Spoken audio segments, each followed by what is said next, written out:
Welcome back to the Morning Brew right here on CNC3. The issue of racism in sport. It's funny when something that is supposed to unify can also be a source of division. So locally, the Equal Opportunity Commission and the Trinidad Tobago Football Association are joining together for a roundtable discussion called Racism in Sports, the Hard Conversation. And they are also planning to launch the Pass the Ball Challenge. I am being joined by psychologist and EOC Commissioner, Dr. Krystal-Jane Verasammy, and also the Director of Communications for the Trinidad Tobago Football Association, Shuan Fuentes. Good morning to the both of you. Good morning, Hi. Good morning. Hi, morning, Sweeney. So a few weeks ago when Trinidad and Tobago played Mexico, our players were subjected to a lot of ugliness by the Mexican fans in the stadium, I think, but mostly online. I actually got to see some of the ugliness online. Is this discussion meant to address those things that we as local fans witness and would have been harmed by? And what are we planning to actually do with this particular discussion? Hi, yeah, Sweeney. So one of the things with the Equal Opportunity Commission is that I'll first start with our mandate and why we're doing this initiative. And based on our data, the Equal Opportunity Commission, it shows that over the last 5 years, a lot of our status grounds were based on racism and ethnicity complaints. So for instance, in 2020, we had like 31% of the cases. So one of the mandates of the EOC is that we try to partner with stakeholders in varying sectors to help eliminate racism and have more proactive approaches to promote inclusivity. So we thought, one of the stakeholders that we partnered with was the Trinidad and Tobago Football Association. And we're hoping to have a mutually beneficial conversation in the form of a roundtable discussion so that we can allow our players to voice the impact of racism and how it's impacted them on a personal level and as well as society at large. So I know the UK Premier League is trying to do a lot of work to address their issues with their sports fans and the treatment of players who are non-white. Shuan Fuentes, how did our footballers react to the treatment by the Mexican fans, and how was it like interacting with them and dealing with, the levels of upset that they may have faced, especially, and how does it affect their performance in future games? Definitely, it was a certain matter that needed addressing from early on. This is not the first time that our footballers have experienced something like this. We can go back to as far as 2009 in a World Cup qualifier away to El Salvador. I can remember experiencing similar situation from the El Salvador fans, and also in the Gold Cup 2015 when Trinidad and Tobago played against Mexico, a 4-4 draw. The same thing would have taken place on the field of play. And this starts on the field of play in terms of interaction between players as well as the fans who are in the stands. If you can recall in 2015. On the field of play? Yes, this happens in the field of play as well. What, and it is something that... Give me some examples, because what do you mean? Like players are cursing them as they are playing? Well, yes, I have had encounters with our players when we've had to get it out of them that they've had really difficult interactions with players of the opposing team. And what I want to mention as well is that this is not something that is strictly with the Mexicans as well. You've had other teams in the CONCACAF region, such as Honduras, Panama, as I mentioned before, El Salvador as well.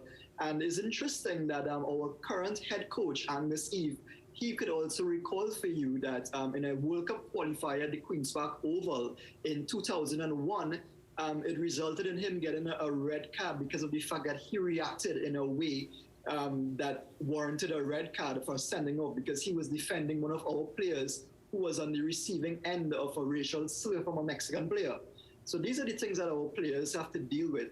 And I think one of the main intentions of this whole campaign is really to break the silence and to, in a sense, create a more awareness for our athletes and our citizens as well as to how we deal with situations like this. Dr. Verasammy, you are a counseling psychologist. How do we deal with how do we deal with being racially attacked, especially when you're doing your job? Yeah. Hi, Srini. Yeah. You know, what you're asking is a very important question. And what you're asking is about, you know, how is it that we deal with racism? And in my own work as a psychologist, the topic of racism is something that occurs in therapy. So a lot of patients, you know, racism itself is a form of bullying. It's a form of violence and an inhumane nature.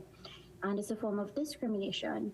And what it is that we're trying to do is to allow persons to be more consciously mindful of, you know, their actions and their behaviors, taking more responsibility for their actions, so that, you know, because it causes harm. If you think of the word racism as a threat to your psyche itself, and therefore it raises this alarm system within you. And yeah, it's basically just being able to have that conversation and taking personal responsibility for one's actions and thoughts and their behaviors. So you all are having a panel discussion, which will be hosted live tomorrow, Wednesday, the 11th of August at 5:30 p.m. It'll be streamed via the EOC and the TTFA's Facebook page. And I wanted to just talk about the panel. You have Kenwin Jones, who's a retired national footballer. You have Marvin Phillip, who's a goalkeeper, CNC senior men's football team. Alvin Jones, who's a footballer. Naomi Guerra, who's a footballer. And of course, you on the panel. And that's just so anyone who wants to take part. We are talking about racism. We're talking about racism mostly outside of Trinidad and Tobago. Will the discussion also deal with our prejudices and racism within Trinidad and Tobago? Because we talk a lot about being a multicultural, diverse country. We're a Callaloo country. But don't we have issues internally, and doesn't it get more complicated when you have such a high mixed race population, and yet still we have racial issues within ourselves? Yes, definitely. And one of the things that we faced, not just in sport as well, but across the board, is what you refer to as a systematic or institutional racism.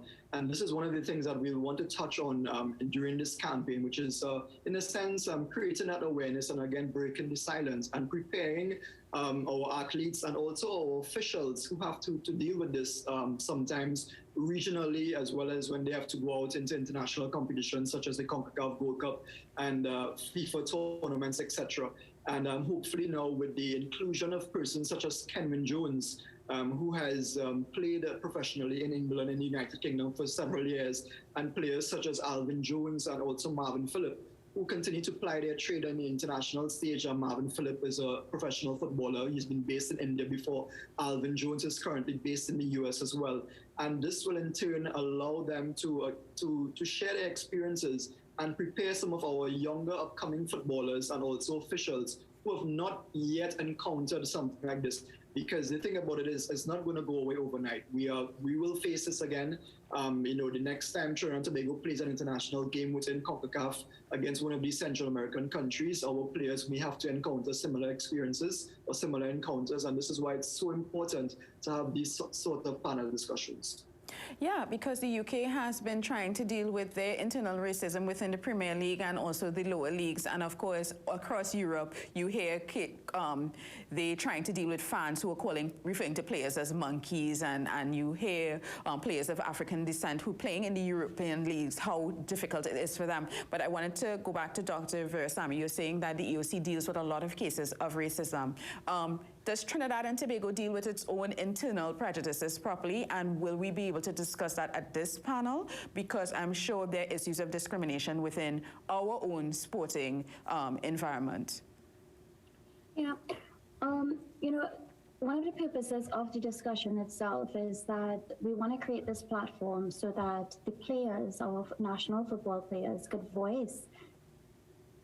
Yeah, hello? Yeah, so that our national, so that our national football players can voice their experiences of racism and therefore we can understand the impact that it has on them. And therefore from that, we'll be able to develop solutions and interventions at a personal level for them, as well as at a societal level. So I do think the conversation could probably touch not just on racism in sports, but on the other issues in terms that we are a multi-ethnic society. And there is institutional and structural racism. So I think that the conversation could sway, and it should be an hour and a half long. So I think we may touch on varying aspects of racism, not just within the sporting arena. So I wanted to talk about the Pass the Ball Challenge and bring back Shuan into the conversation. That's going to be launched after or during the panel. What form will that take? Well, what we're really trying to encourage, as I mentioned earlier, is more participation on a wider scale. So we are going to be encouraging other sporting bodies to become part of this campaign. So next up, we are throwing the ball in the court of the TTOC, the Trinidad Tobago Olympic Committee, and possibly later on other sporting bodies, the Trinidad Tobago Cricket Board as well, because we do know that several of our cricketers are now plying their trades in foreign leagues. We have the Rugby Association as well, hockey. Any association or anybody, any sporting body within Trinidad and Tobago, and it doesn't necessarily have to stay within sport alone, because as was mentioned earlier, there is institutional and systematic racism being encountered in different aspects of our society. So this is the start of it, and we are hoping now that we can improve the education of what we are facing here so that people are more aware of it.